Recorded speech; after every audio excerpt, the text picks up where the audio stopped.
এই মুসলমান, আপনি কি মারা যাবেন না এক সময়? যাবেন না? হয়তোবা কোনো গরমকালে আপনি মারা যাবেন, অথবা বর্ষাকালে মারা যাবেন। যেদিন আপনি মারা যাবেন, রূহটা যখন কবজ হবে, দেখবেন অনেক মানুষ ফেল ফেলায় তাকায় থাকে, কথা বলতে পারে না। আপনি মনে করেন যে তার এখন পিপাসা লাগছে, কারণ রূহ কবজ শুরু হয়ে গেছে ভিতরে। দুনিয়ার সবচেয়ে কঠিন সময় হচ্ছে এই সময়টা, যে সময়টা মানুষের রূহটা কবজ হবে। তখন আপনি যে এই যে মুখে পানিটা ঢেলে দেন, দেখবেন যে পানিটা গিলতে পর্যন্ত পারে না, ঠোঁটের দুই কিনারা দিয়ে ওই পানিটা বের হয়ে যায়। আল্লাহু আকবার।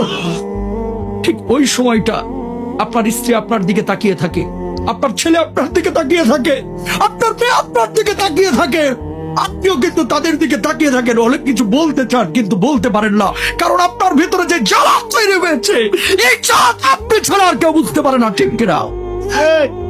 যখন মালাকুল মাউত রূহটা কবুল শুরু করে, মানুষজন যারা অপরাধী বারবার একটা কথা বলে, ও মালাকুল মাউত, এবারের মতো আমাকে ছেড়ে দাও, আমাকে নিও না, এবারের মতো তুমি আমাকে ছেড়ে দাও, আমাকে নিও না, আমাকে 10টা দিন সময় দাও, 2টা দিন সময় দাও।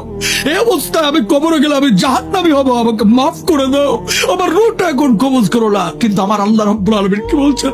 হাত্তা ইযা জাহাদাহুল মাউত ক্বালা রাব্বির জিউন লাআল্লি আ'মালা সালিহান ফীমা তারাকতু।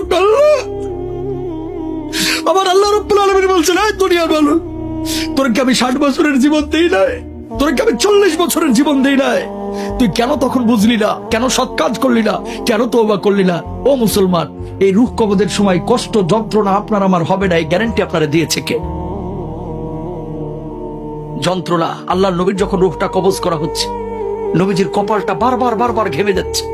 আম্মা যারা আয়েশা বলতেছেন, ইয়া রাসূলুল্লাহ, আপনার কপালটা ঘেমে যাচ্ছে কেন? আল্লাহর নবী বলছে, আয়েশা, আমার বুকের উপরে যেন উহুদ পাহাড়টা চেপে ধরা হয়েছে। আল্লাহু আকবার। আল্লাহর নবীর যদি এই অবস্থা হয়, আপনার আবার অবস্থাটা কি হতে পারে আপনি জানেন না? এই বাড়ি যাবে না আপনার সঙ্গে, গাড়ি যাবে না, কিচ্ছু যাবে না। আপনি মারা যাবেন, ব্লেড দিয়ে আপনার জামা কাপড়গুলো কেটে খাটিয়ার উপরে আপনাকে রেখে, সন্তান সন্ততি বা আত্মীয় স্বজন বন্ধু বান্ধব ঘর থেকে লাশটা বাইর করে ওই বারান্দায় রেখে দেবে অথবা উঠানে রেখে দেবে। আপনার নাম ছিল আব্দুল কুদ্দুস, আব্দুর রহিম, সালমান, সাদমান, কত ভালো ভালো নাম। এখন কেউ আপনাকে নাম ধরে ডাকবে না, এখন আপনার নাম হয়ে গেছে লাশ। আপনার নাম কি? ওই মুয়াজ্জিন সাহেব মায়ের কাছে ঘোষণা দিবে, সেদিন আপনার নামের শুরুতে একটা ডিগ্রি লেগে যাবে, ডিগ্রি। সেদিন আপনাকে আর বলবেন আব্দুস সালাম সাহেব দুনিয়া থেকে বিদায় নিয়েছে, বরং বলবে মরহুম আব্দুস সামাদ আজকে দুনিয়া থেকে বিদায় নিয়েছে। ও মুসলমান, খাটিয়া যখন নিয়ে যাবে, সন্তানগুলোকে বলবে, ও সন্তান, তোর জন্য কি আমি বাড়ি করেছি না? তোর জন্য কি আমি 30 বছর 60 বছর কষ্ট করেছি না? ও প্রাণের সন্তান, খবরদার আমারে কবরে একা রাখিস না, একা রাখিস না, একা রাখিস না।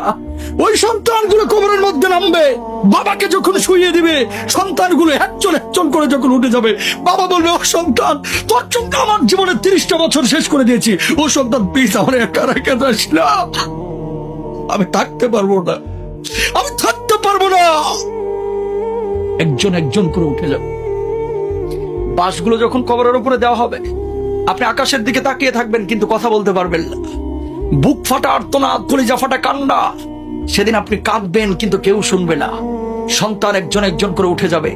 বাঁশগুলো যখন একটার পর একটা দেওয়া হবে, একটু আলো কবরের মধ্যে ঢুকবে, আপনি চিৎকার করবেন, ও সন্তান প্লিজ আমাকে রেখে যাস না, আমি অন্ধকার বড় ভয় পাই, আমি অন্ধকার বড় ভয় পাই রে, এইভাবে আমাকে রাখিস না। কিন্তু সন্তান শুনবে না, উঠে যাবে।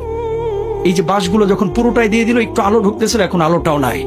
বাঁশের উপরে চাটাই দেওয়া হলো, এখন ঘুটঘুটে অন্ধকার।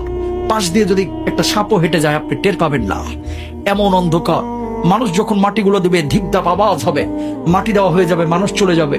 যখন দেখবে যে সন্তান একা থুয়ে, আপনার ভাই একা থুয়ে, আপনার বাবা একা থুয়ে, আপনার অন্য আত্মীয়রা একা থুয়ে আপনাকে থুয়ে কবরে চলে যাচ্ছে, পায়ের আওয়াজ আপনি শুনতে পাবেন।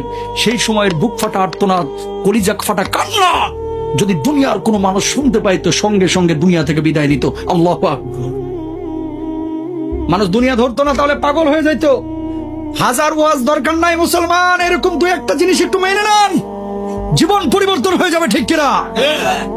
ওয়াজ তো জীবনে বহুত শুনেন, আমি অত ভালো বক্তা না, কিন্তু একটা উপদেশ দিলাম, খালি আখেরাতটাকে প্রাধান্য দেন, দুনিয়ার জন্য এত পাগল হয়েন না।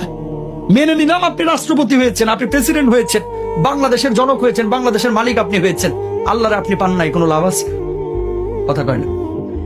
আপনি বাংলাদেশের কিচ্ছু না, একজন রিকশাওয়ালা, একজন ফকির, কবরে গেছেন, আল্লাহরে আপনি পেয়ে গেছেন, আপনার চাইতে সফল মানুষ আর কেউ নাই। কথা বলেন। সুতরাং দুনিয়ার সব কিছু পাইলেন কিন্তু আল্লাহরে পাইলেন না, কিচ্ছু লাভ নাই। দুনিয়ার কিচ্ছু পাইলেন না কিন্তু আল্লাহরে পেয়ে গেছেন, আপনি দুনিয়ার বুকে সবচাইতে বড় সফল। ঠিক কিনা ভাইরা আমার?